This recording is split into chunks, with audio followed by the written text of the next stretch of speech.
Your instrument cluster display provides important information at a glance.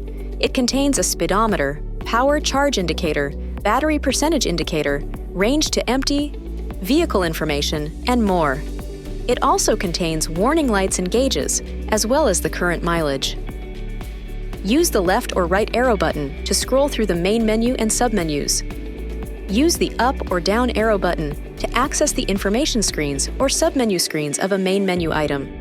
Use the OK button to select items. Push the left arrow button to exit the information screens or submenus of a main menu item. Push and hold the OK button for 1 second to reset values or clear a screen. You may also customize settings according to your preference. This video is not intended to take the place of your owner's manual. For complete details and other important safety information, please see your owner's information.